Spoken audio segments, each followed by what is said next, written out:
And so I just said, hey, I'm going to buy it. I'm going to put the 200K franchise fee out of my own pocket before we even start. Jon Benson owns 2 testosterone clinics and is building 3 more. The franchise he owns, GameDay Men's Health, is the fastest ever to sell out territories across the country. In this conversation, we dive into the world of testosterone clinics, including why this business model became so popular, what his journey has been like up to this point, and what his plans are for the future. Yeah, we love the cash pay model. Very simple. You run a credit card and you're done. You're not billing insurance and hoping they'll pay. You see that guy come back at 6 weeks for his follow-up and he's like a new guy. I'm killing it in the gym. Man, I'm killing it at work. I just got a raise. I just got a promotion. I have so much more energy. My wife is thrilled. Like, our marriage is better. If we can grow at a certain clip per month, like, it's a solid business. And if we can't hit that number, it's going to be a struggle. And that's the name of the game for every franchisee in our space.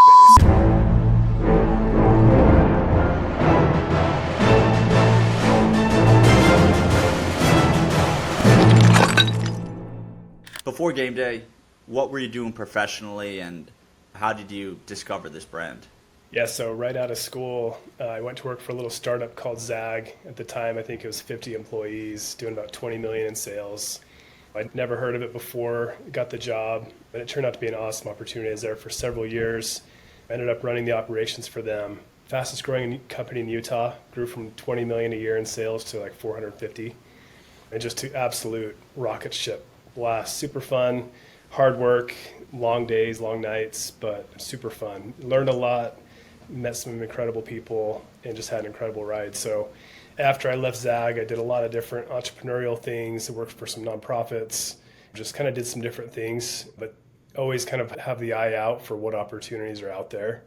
So when I came across GameDay, it was like, yeah, this hits. I'm going to do this. Awesome. And did you know much about this? I don't know if it's dramatic to call it a crisis, but the issue that the male population at large, I've seen all the graphs, the average testosterone in a man today is far less than it was 20, 30 years ago. Were you aware of that at all, or was that just a totally new area that you had to research before really even understanding if GameDay was bringing something game-changing? Yeah, that's a good question. I was not really familiar at all with the market. I'm tuned into the healthcare space a little bit, but it was relatively new to me. I'd done another healthcare business before, but testosterone and the hormones, that was all brand new. And so, like, okay, I didn't realize this was such a big issue. And so looking into it, I was like, this could be significant. And GameDay was at the front end of all that. Really perfectly timed. What was your prior healthcare experience? And I'm mainly asking to just try to understand if any operational insight or experience you had there may have been beneficial to you with GameDay so far. Yeah, so it was COVID during the lockdown. One of my brothers is a physician, and he called me and said, hey, I want to do some COVID testing. Can you help me put together a little business around it? Just both of us looking for how can we help? How can we get involved? And everybody's locked down. They're at home. They don't know what's going on. And so we thought the way we could help the most would be help people get test results. And so we created this drive-through testing, rapid testing solution where you could get results from your car, 15 minutes, the whole family. And we just had lines and lines of cars. We were testing 500 people a day. And we partnered with local cities here in Utah where we would go city to city, set up for a day, test 500 people for the day, and then go to a next city the next day. And we were doing that. So it was a mobile lab, right, fully accredited lab. And so going through that process of like the lab process and all that entails, I think we've hired 50 people to run that lab in just a very short amount of time. And so as I looked at GameDay, and really the complexity of GameDay is that it is a lab. You have an on-site lab and you have to run that and do that the right way. And I thought, how hard could it be to have one lab in a location as opposed to moving that lab every single day and recertifying all the equipment? And so that, and the hiring and running a complex operation like that really was very preparatory for me in looking at GameDay and what it would entail operationally. Okay. And when you did stumble on GameDay, I think maybe just set the stage, what year was that specifically? And were you looking at franchises at large? How did the genesis of GameDay specifically come about? So I was finishing up a project I've been working on for a few years, and just kind of looking at what are opportunities that I'm going to go after next. Do I start a new business from scratch? Do I go get a job for a little while? And I had received a LinkedIn message from one of those, hey, have you thought about franchising messages, right? And like you get 10 of those a month. Oh yeah, Or they're all of them. everywhere. And this one, just something about it was a little bit different. And I just thought, I'm going to talk to these guys. Why not, right? And ended up meeting Sam Schweitzer, who's incredible in this space. Shout out to her. And she just walked me through like, hey, this is what I'm going to do. I'm going to get to know you, your skills, your interests, and I'll bring you a handful of brands in your area that are available that could be good opportunities for you. And you can do it or not, right? And so I went through that process with Sam, and GameDay was immediately my number one interest of the list she brought me. But all were really cool. I mean, everything from ice cream, because we all need to get more sugar in us, right? To custom glass, to the GameDay thing. And so I actually talked to every single brand on her list. GameDay ended up being the last one just because of their availability. But when I talked to the GameDay team, it was like just fit perfectly. My interest level, the branding I thought was spot on for a men's health company. I just thought they really nailed it. And the economics were also the strongest, which helps, of course. So that for me made it a pretty easy decision. I called Sam and said, hey, put everything else on hold. I'm going to go all in on this GameDay thing and see if we can make it work. What were you seeing at this point as far as what was the issue with male testosterone? And then how is GameDay positioned differently where like they were actually set up to capitalize on it well versus I would imagine GameDay's expanding. There's probably some competitors that have popped up, but like by and large, the only solution before GameDay was probably what? Just going to a local physician, getting some blood work done, and hoping you can get prescribed some solution. But yeah, if you gotta just, for those who don't know anything about this, what's the ins and outs? So if you're a man over 30, the likelihood of having low testosterone is pretty high. If you go to your regular annual checkup, ask your doctor about it, that's where the difficulty starts. A lot of doctors won't even order a test. They say, you look healthy, you're probably fine. And so getting a test is hard. Getting treatment is hard. Getting prescriptions, all of that is difficult. And then ongoing monitoring is really spotty. There are a handful of doctors who do it well. It's not a takeaway from doctors. It's just not how they're trained. They're really more trained around treating acute symptoms, acute issues, using drugs typically. There's not a lot of hormones prescribed and managed by doctors' offices. And insurance companies are really not that supportive as far as compensating doctors for their time on something like this. And so the model on GameDay was just so unique in really simplifying the experience for a man, right? One appointment, you get your tests, your blood work, your results, you meet with a hormone specialist, get an interpretation of your numbers and recommendations on good treatment options for you. And if you want to move forward, you get a treatment right there. So all that done in less than an hour. It really feels more like a Jiffy Lube type experience, to bad analogy, because that's kind of like a cheap car place, but it's more convenient than going to a full service mechanic where you got to leave your car for a couple of days and see what happens. And that's really the hormone space.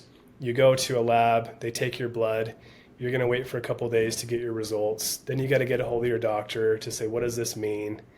Most of the time it's going to show you're probably normal, even if you're low normal, on the low end of the normal range.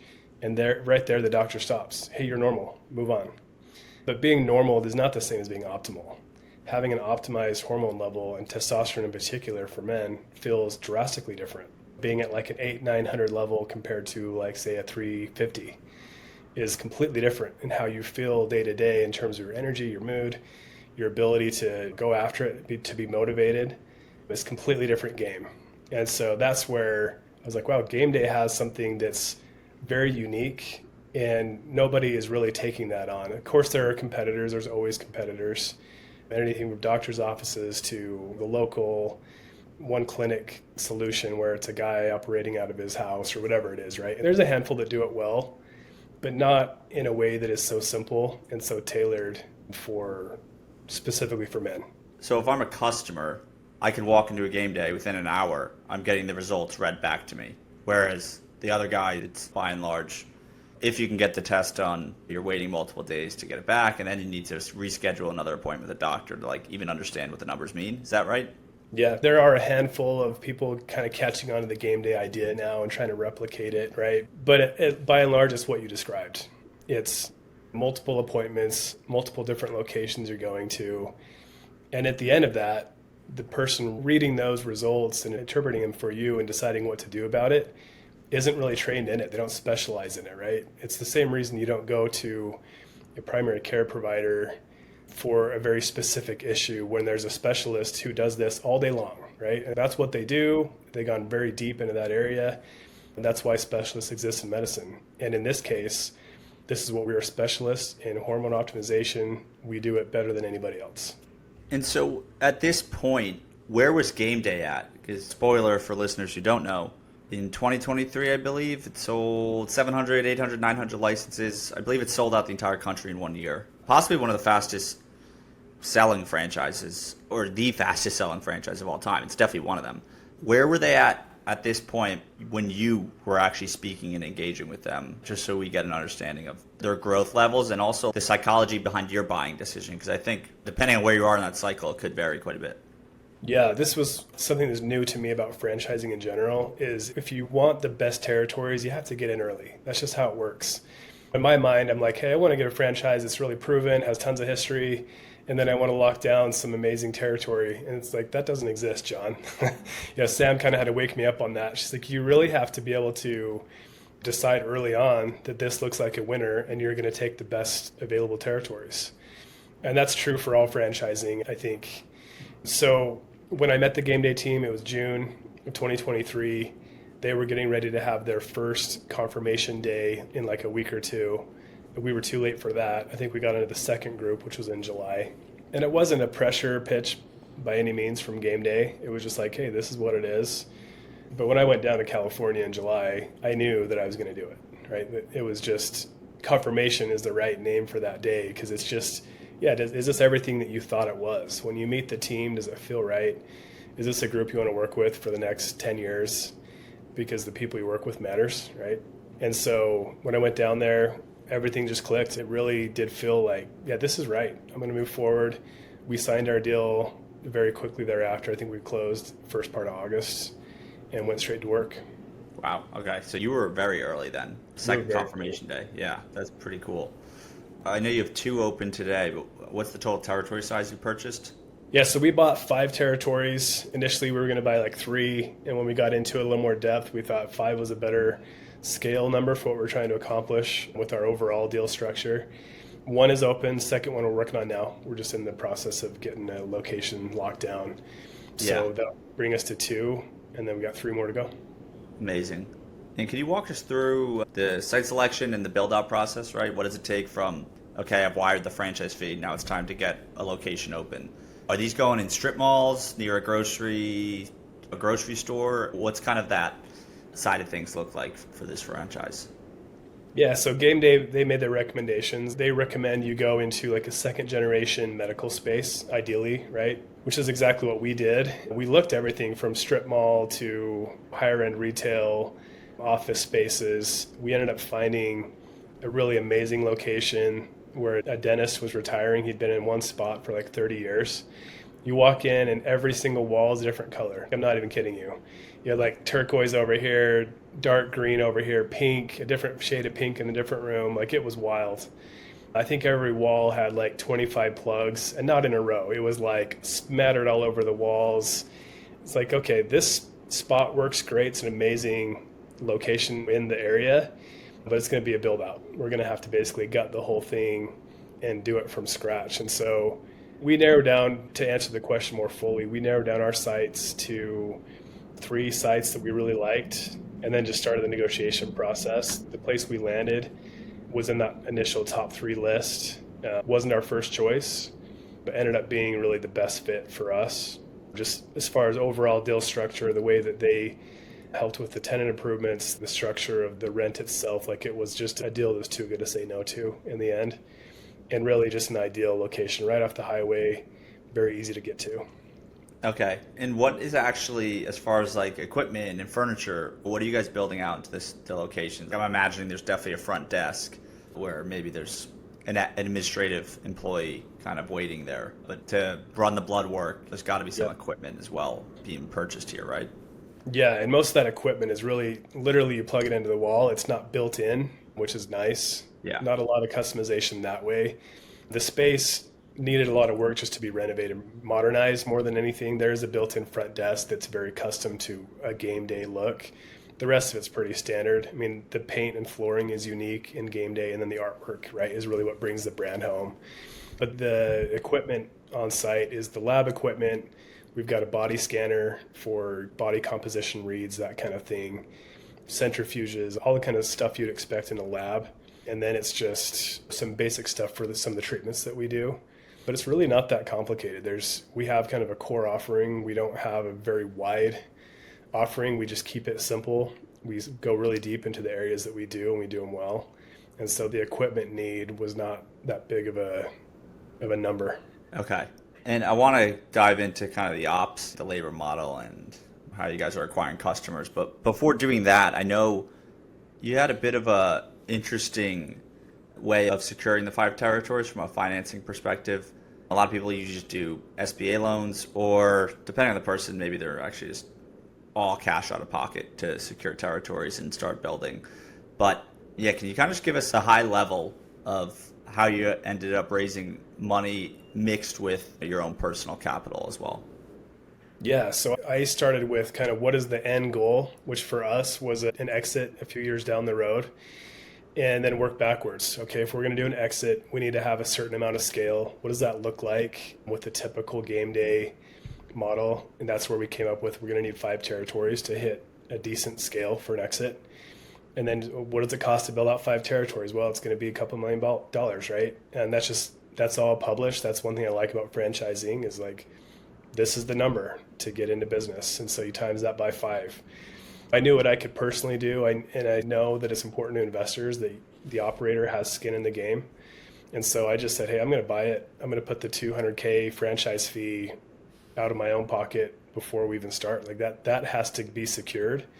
And I knew that moving quickly would be ideal for us to get the spot we wanted. And so I just did that. I did that before we had any other capital raised. We had other conversations that were active, but I wrote that check right up front. And then we secured the rest of the capital to finish the launch of Location 1. And is there any advice you'd give for folks who want to be a multi-unit franchisee like yourself, but they don't have all the money? Is there any deal structure that you think generally, right? This all varies on number of units, how expensive the brands are to build a single location. There's plenty of brands that are double or triple what a GameDay costs to build. But yeah, just generally, and really what I'm getting at here is I think it's so important, and past guests have emphasized this. You don't want to dilute yourself to the point where if you're the one putting all the sweat equity into it, you need to have a lot of upside at the end of that journey because it's going to be a lot. So yeah, how do you just think about making sure that the incentives are aligned for the long term where you feel like you're still winning and not like you made a bad deal for yourself early on? I think that's one thing that was really unique in how we approached this. Like we came into franchising new to the space, but not new to entrepreneurship and raising money and deal structures, right? And so maybe I'm not the first to do this, I'm sure I'm not, but in my mind, it's structured this a little bit more like a venture deal, like a true startup, and the economics have to support it, right? If I can produce what GameDays are doing on the FDD, and I can do that 5 times over, there's a pretty decent pie involved, right? And if everybody gets a healthy enough piece of that, everyone's happy. And so again, you have to look at the big picture first and say, okay, from an investor's perspective, they're putting their money on the line just like I am. They have to be able to make a big enough return that it's worth writing that check. They're taking risk, and additional risk is like an unknown brand, relatively speaking, right? Even though it is a franchise, it's still pretty new. And there's just risks that go along with that. Mitigated because it is a proven model. It has worked well. We do have numbers that are solid that back everything. It's not just a spreadsheet that I came up with, right? But still there's risk involved. And so you have to make sure that their risk and reward ratio is right. And so we worked a lot on that, making sure that made sense. I knew that I would have to maintain control of the entity. That would be important for the franchisor and just for the whole thing to work. And so we actually just structured a little bit uniquely and with a preferred return. where we could give investors a bigger piece up front until they get their capital back. And then we go to a different economic model. And that just makes it so that we're all aligned. I'm incentivized to get them their money back as quickly as possible. And then once they're made whole, like now we're all kind of playing with house money, right? They're protected. They've got their money back. Everything forward is gravy. And so we still made it a very rich, ongoing deal for them. We don't have to be too greedy about it, but you have to structure that very carefully. To your point, it's got to be motivating, as motivating on year 5 as it is when you're all initially excited. Yeah. To go through, push through the grind and the challenges that are going to come along with that. And so, yeah, I think we did it right. We had a lot of good advice from people who have been down this road before, and I think we really found that sweet spot. Awesome.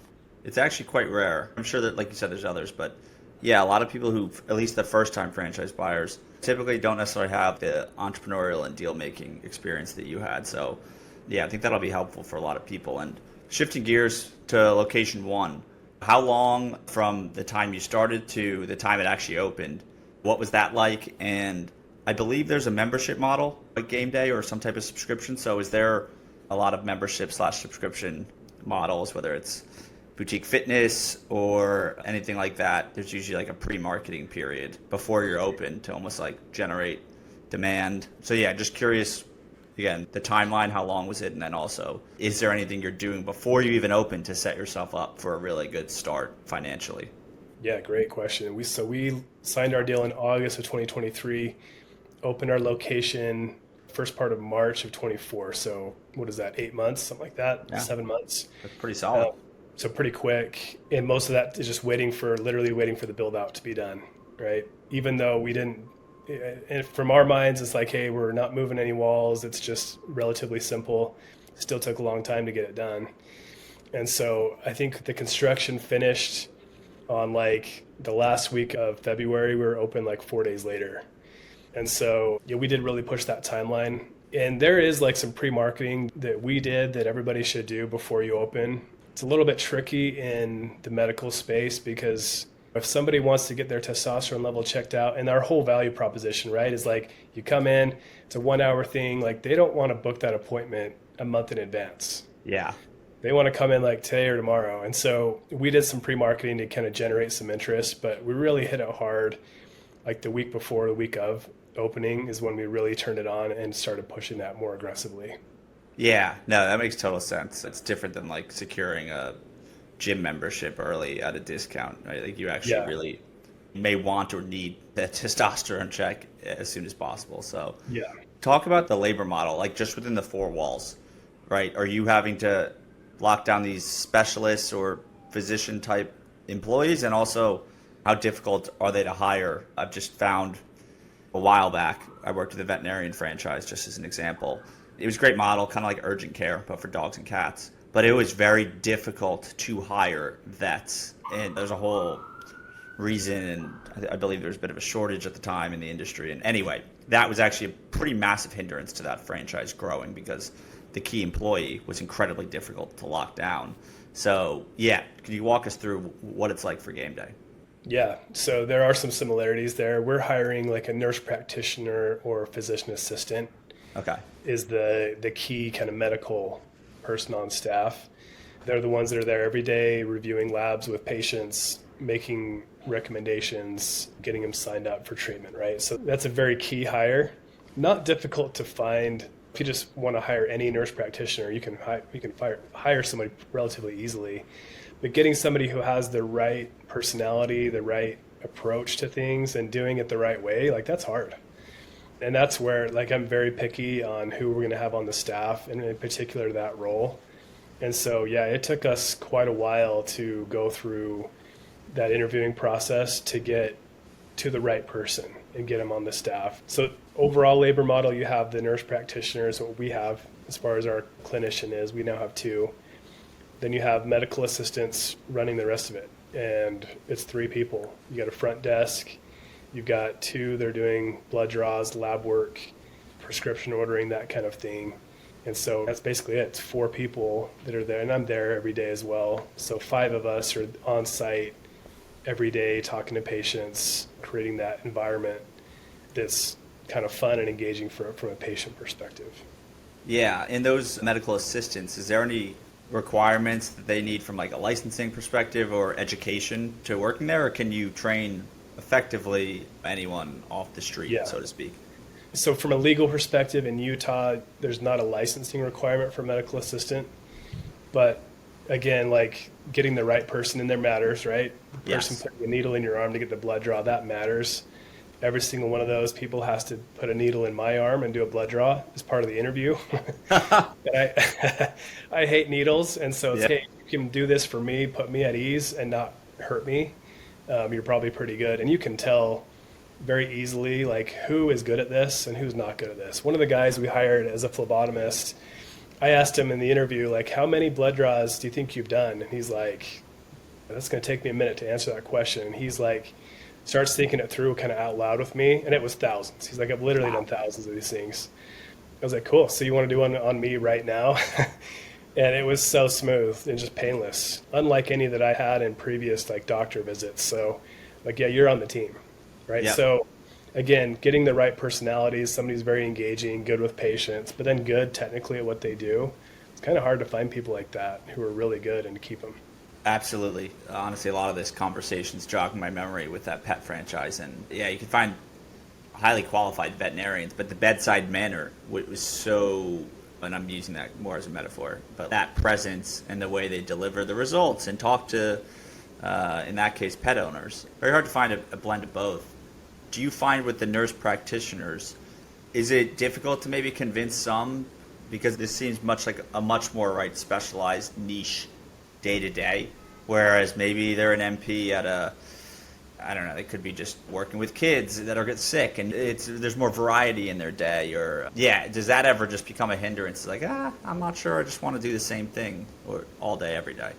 Actually, the opposite is true. A lot of them get burned out from the primary care model because it's like, man, you're seeing, 50 patients a day, and every single one is like a timed interaction. You really have to hit that number for everybody to be profitable. Even if you're in like a primary care insurance setting, they have to be very, very efficient, and they have to cover so much ground. And so it's like very risky for them if they make a mistake or don't document something correctly in that world, right?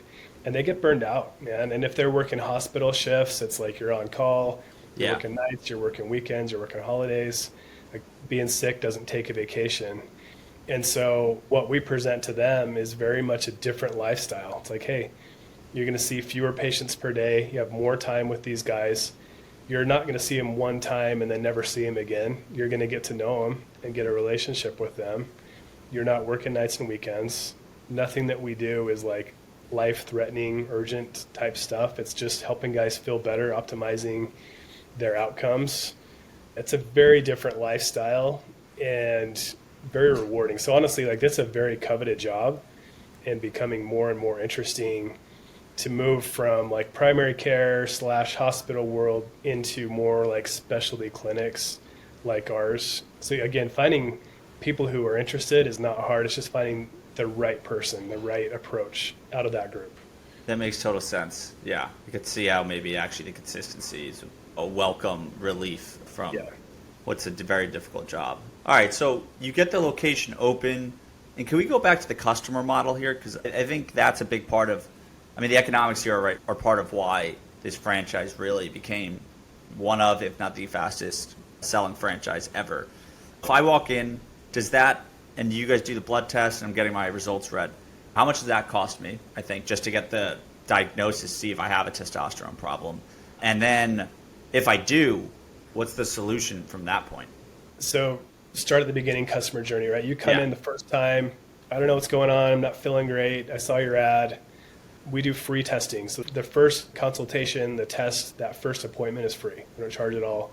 Anybody can come in to get that test done, the blood work, their results, and sit down with the provider and talk about what it means, right? Now, a certain percentage of those results are going to say, hey, you're totally fine. Your testosterone levels look great. Maybe that patient wants they have different goals. Maybe they want to lose some weight. Maybe they want to feel better, have more energy. Like, there's other stuff that we do besides testosterone, right? Even though that's kind of the primary thing we're known for. And so the conversation is pretty in depth, that first conversation with their provider about, What are your goals? What are you trying to accomplish? What are you not liking about your current lifestyle? And then here's your testosterone result. And if it's low, that generally usually describes a lot or explains a lot of the symptoms and struggles that they've been having. I go to the gym, I eat healthy, but I just can't lose that last 20 pounds, right? Well, yeah, your testosterone level's 200. So that's never going to happen until we get that fixed.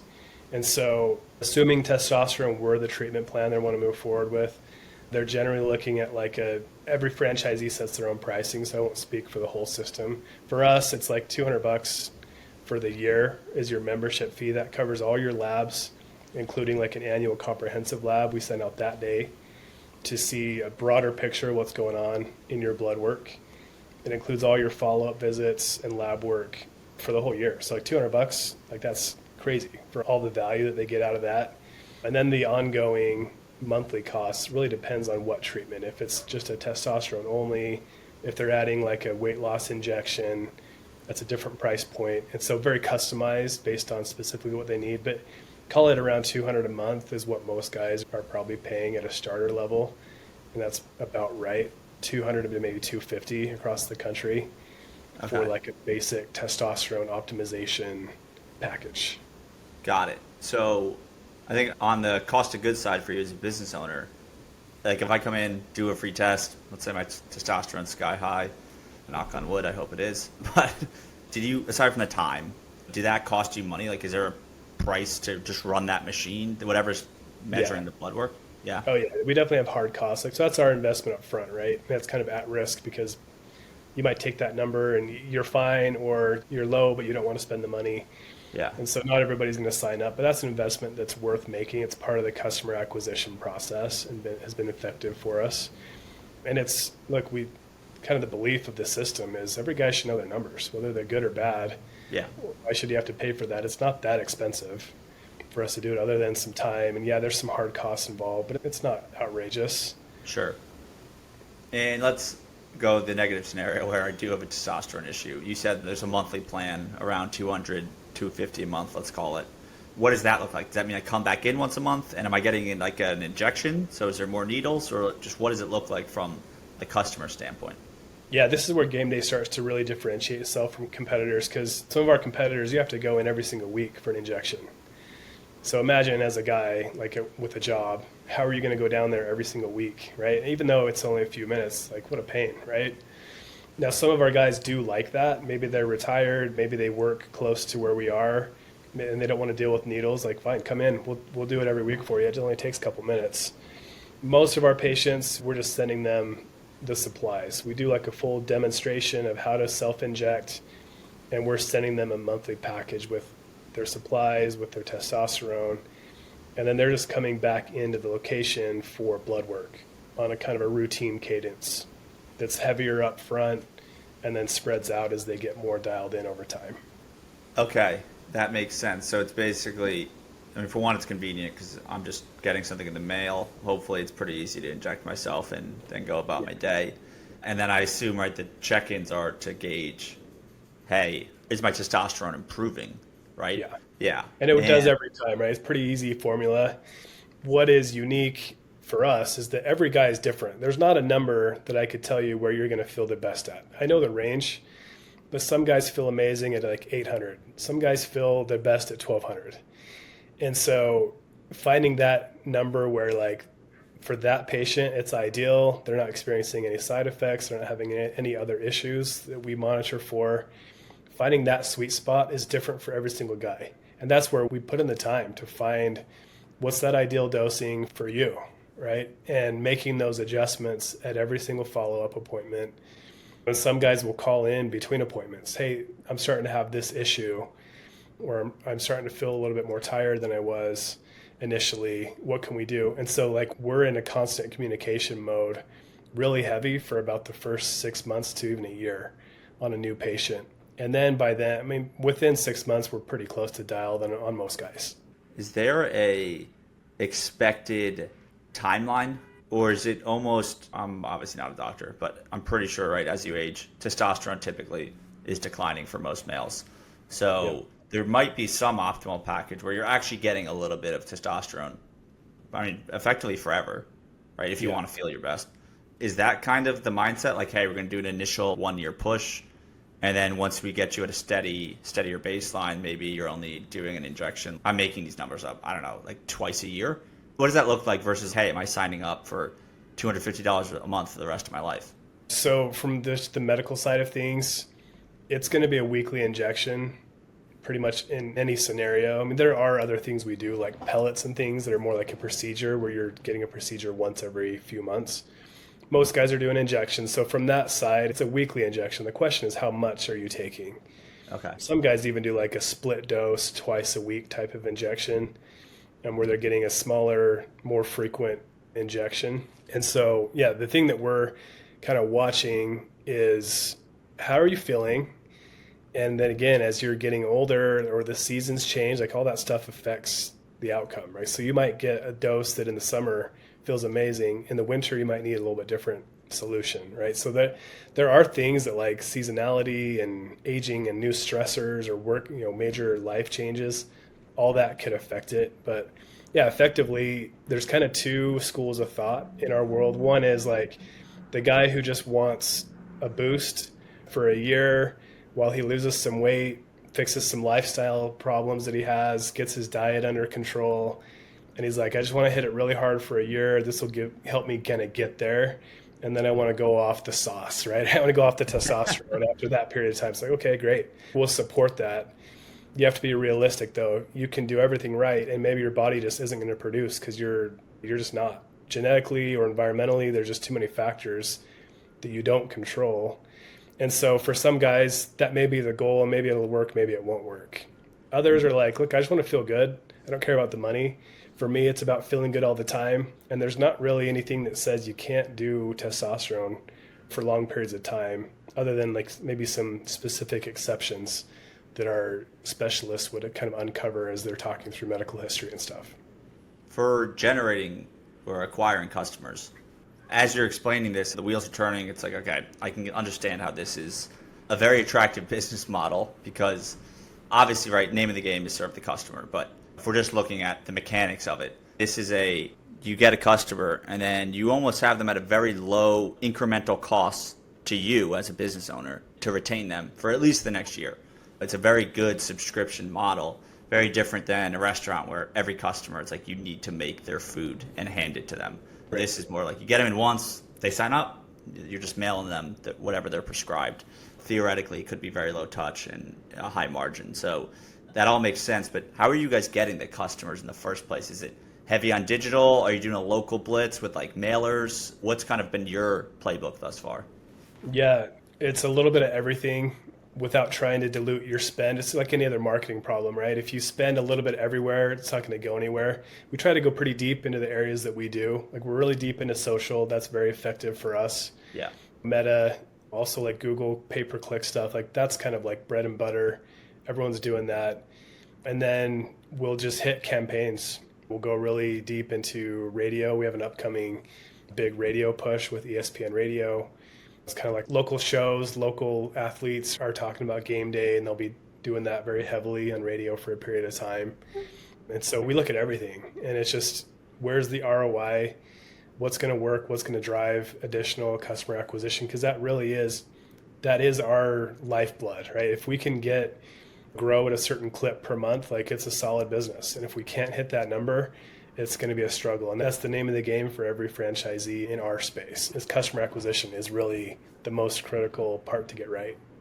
Yeah, well, I think it's a bit unique here because you're the owner of a franchise that, you could be a medical assistant at your stores, but it's very different than a lot of other brands where you can be the main operator within the four walls every day, but you're not going to be the nurse practitioner here. So where do you find yourself thus far spending most of your time? Is it on overseeing the marketing campaigns and trying to pull the strings? I'd imagine you have a target membership number to, at a minimum, like, here's my break-even point, here's where we get to the profitability that is our goals. And yeah, if you're willing to even share, have you hit them, what the timeline was, anything like that would just be interesting for the audience. Yeah. Where do I spend my time? Really depends week to week, right? If I'm in the clinic, the thing that I like to do the most is talk to patients. And a lot of these guys are like friends now. Like I see them out at the grocery store. It's, hey, what's up, buddy? How you doing? And there's like health privacy laws you have to be careful about, but they're excited to see you and like talk about how things are going. And you get to know a lot of them coming with their wives, you get to know them. You hear about their kids and their struggles, and seeing their transformations is really just incredibly rewarding. We have guys who you see them when they walk in the door and you're like, that guy has low testosterone. You can just see it. Like there's not light in their eyes. They're depressed. You know what I mean? It's all over their face. And then it's kind of a curse now. I walk in the grocery store and I'm like, that guy should come and see us, like, Yeah. Yeah. but then you see that guy come back at 6 weeks for his follow-up and he's like a new guy. It feels so good. And that's when people really open up and they say how bad things actually were when they first came in. And there's just some heartbreaking stories I've heard. Guys who were, man, I was on the verge of like literally just taking my own life. I was losing all hope. I've tried everything, therapy, all the drugs, and just nothing did anything for me. I saw your ad and I thought, okay, I'm going to try this. This was my last try, my last Hail Mary. I literally heard that story from a guy early on. Comes back at 6 weeks and he saved my life. Holy crap. And like chills, right? You're like, wow, there's no paycheck that can compensate for like, or outdo the reward that I just get from that conversation, right? And these are the kinds of things that we hear on a regular basis. And it's usually not that dramatic, right? But usually it's, man, I'm killing it in the gym. Man, I'm killing it at work. I just got a raise. I just got a promotion. I have so much more energy. My wife is thrilled. Like our marriage is better. My kids are happy. Those are the kinds of things that are more common. And it's super fun. That's what I do when I'm in the clinic, is just getting to know these guys, talking to them about what brings you in, how can we help you, how are things going. And that, it really does kind of take your whole day when you're in the clinic. When I'm outside of that, it's like all the things, all the administrative stuff, the payroll, the stuff you have to do but don't love doing in kind of every business. And then there's the fun stuff. For me, marketing is super fun. Looking at new opportunities, new ways to grow the business, new products, new ways that we can help our customers feel better. And I'll just geek out on researching new medical stuff and what could really benefit our guys. And that's just really enjoyable for me. So I try and spend as much time as I can on that side of the business. And could you touch on anything you're willing to share about the franchisor relationship and kind of the part they're playing for you? I just think it's because it's such a unique franchise, right? Not to my knowledge that there's ever been a testosterone clinic franchise before GameDay. If there was, I mean, GameDay's clearly like the one who's won that category and popularized it. So, but compared to like, say, a fast food franchise, a big thing they're doing, Taco Bell does a phenomenal job of this, is they're testing innovations within their food, testing it at some restaurants, and if one hits, they're going to roll it out to the system, and there'll be like a 6-week limited time offer. That's just one example of like the way a franchisor can provide value, right, to the franchisee. What does that look like in the GameDay world, and just anything where they're kind of doing a good job, especially considering, I mean, not an easy feat or task on their hands with the amount of units sold. It's champagne problems in some respect. Most brands would love to sell out the country, but you got to do a good job of getting them open and supporting them. So any thoughts on that there?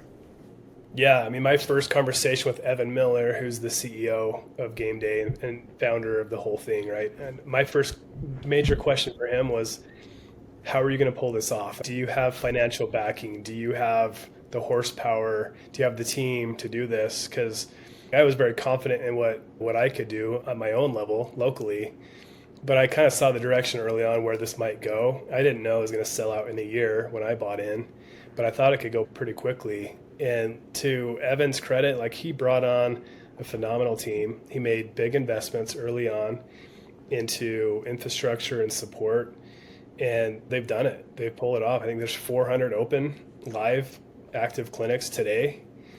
We were like number 25 or 30 or something like that in the system, and it's just exploded, right? So they've supported that. But it's not been without its challenges.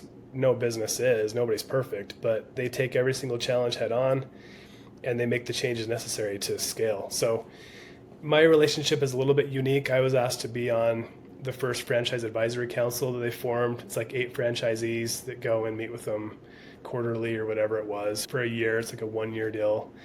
And we would go and talk about our challenges, the things that we thought could be put into place to help us.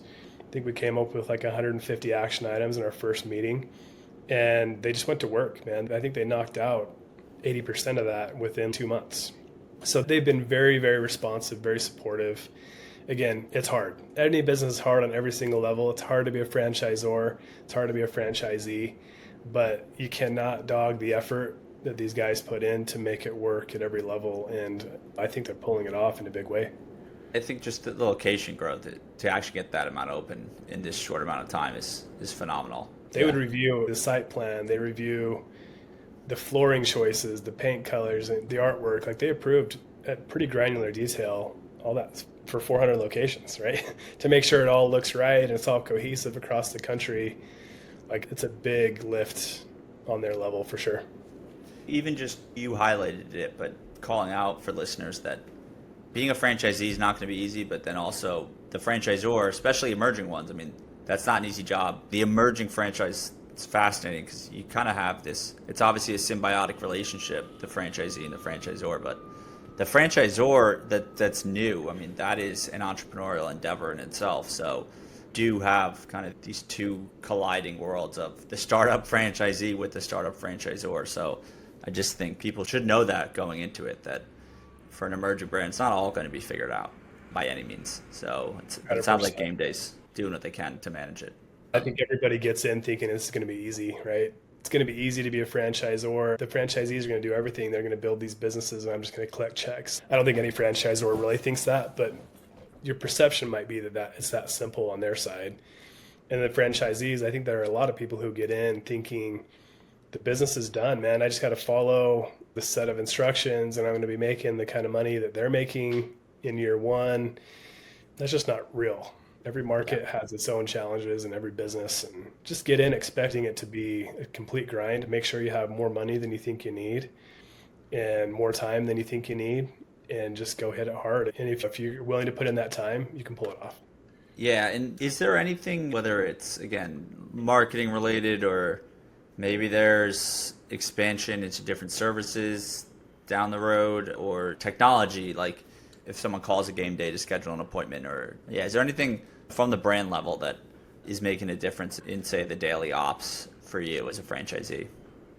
Yeah, I think technology has been maybe one of the biggest challenges. They launched it a certain way to take care of their 3 or 4 corporate-owned clinics, and that just did not translate across several hundred locations. And so a lot of us had to switch systems a couple times mid-process, and that's hard to do.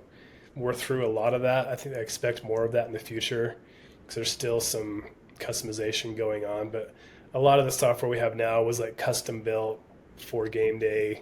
It's what we need. And it's just easier to use, more streamlined. Where initially it was all off the shelf stuff and trying to piece together a tech stack to take care of everything. So that has gotten better. But yeah, there's tools now for booking, for keeping track of patient notes and labs, and that's just getting easier because they're making some pretty good investments in all that. So it's a proprietary custom-built software as far as your internal operating system for the locations. Yeah, I think they partner with somebody to build it, but yeah, it is bespoke, custom for GameDay. That's super cool. Well, so you currently hold 5 territories. You said the second you're in the works of getting that one open. Now that you're further into it than, say, when you started, do you have a target development timeline that, knowing what you know now, you're okay, this is how it's likely going to go? I think a lot of people get into a franchise and maybe they sign a development agreement and they think they're going to build 5 stores in a year or something like that. And I'm not saying that was you, but just now that you kind of know the ins and outs, what are you thinking it's going to take from a timeline perspective to get to 5 units open and running? I was that guy who was I'm going to open 1 every quarter, Yeah. Maybe 2 a quarter and when I get into it, and that's not real. So there is a development schedule, just like with any other franchise. GameDay has been really good about flexibility. They're look, our priority is we want everybody who's open to be doing well. We're not going to just push to have 1,000 open just for the sake of having 1,000 open, only to have a percentage of those fail. And so they actually have, I think, pumped the brakes on a few operators who were more gung-ho than reality really matched up to support. So I don't know exactly what my schedule will be. I'll get this next one open. Now that I've done it one time and we hit profitability and now we're just growing and scaling, I feel more confident that we can do more faster. So I'll probably do 2 more next year and kind of go from there. And I know you mentioned that the thought is that there will be an exit. Do you have a timeline on that you maybe discussed with investors? And also, I'd just love to hear your thoughts from an entrepreneurial perspective. There's some franchisees who they get into it and they're looking to build a portfolio and they're looking to be in it for 10, 15, 20 plus years. Yeah, any thoughts just for why the way you're doing it is kind of just what works for you, I guess?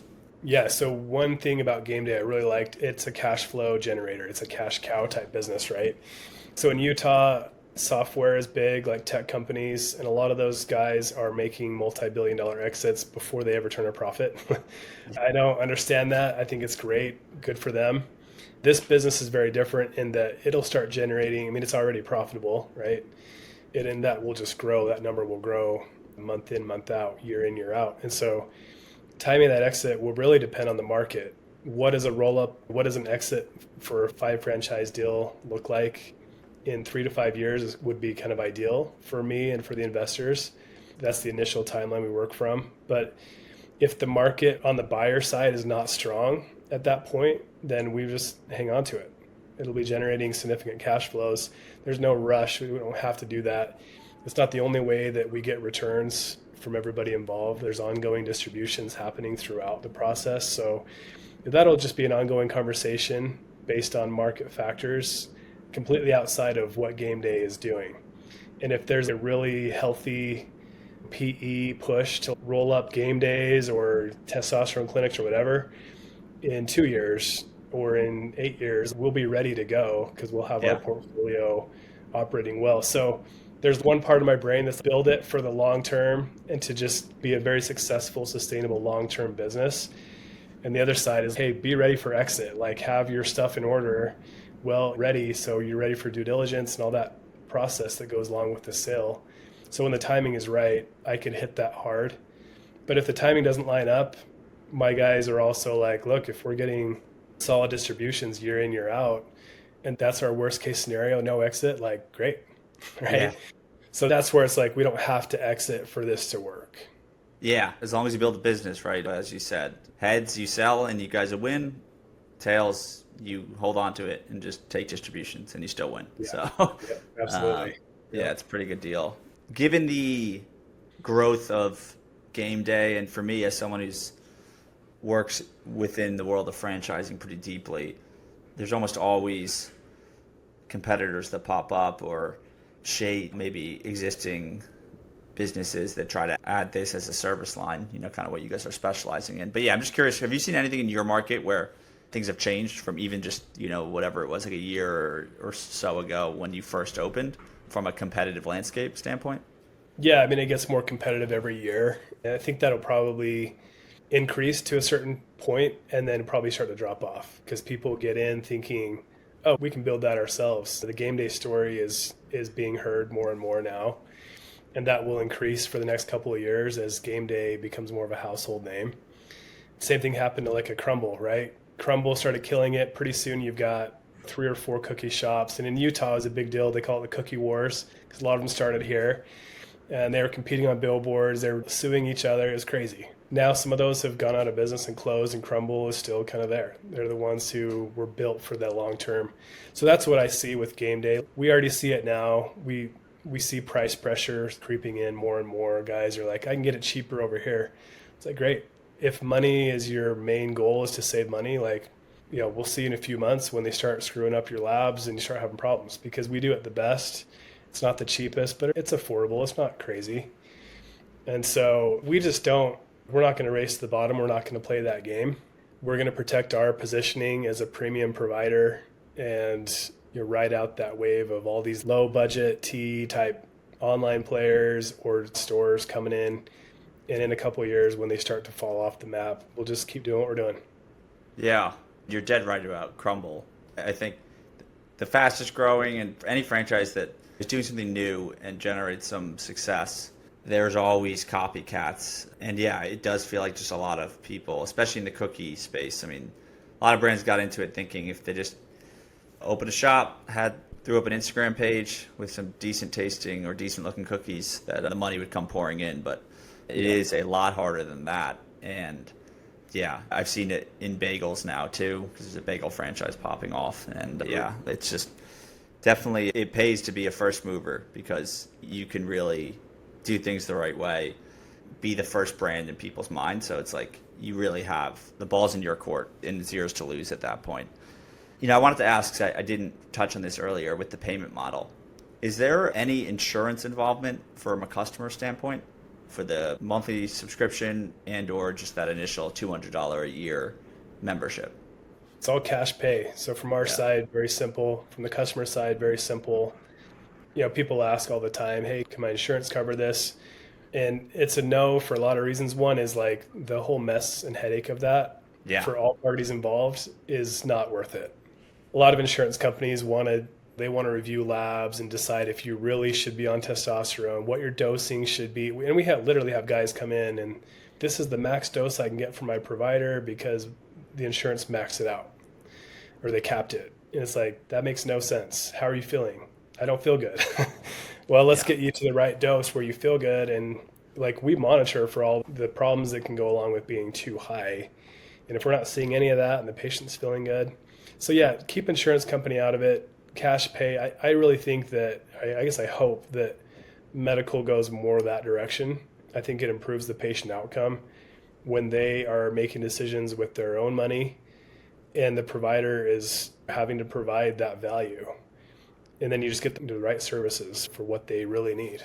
So yeah, we love the cash pay model. Very simple. You run a credit card and you're done. You're not billing insurance and hoping they'll pay and whatever else.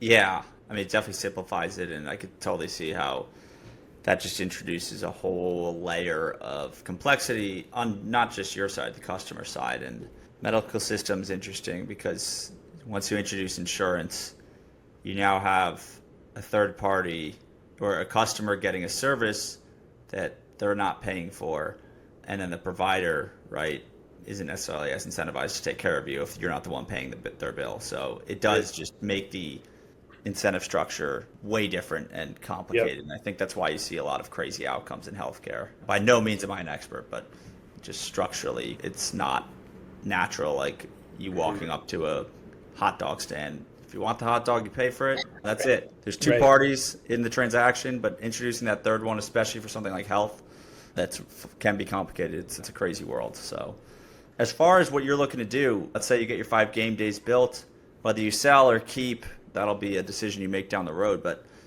from your experience so far in franchising, are you now curious about other brands, other industries? Do you see yourself, I don't know how much you've learned about the franchise world as far as other franchisees that are out there, and there's private equity backed franchisees, there's bootstrap franchisees who have dozens or hundreds, or the biggest has thousands of locations. Do you have any goals with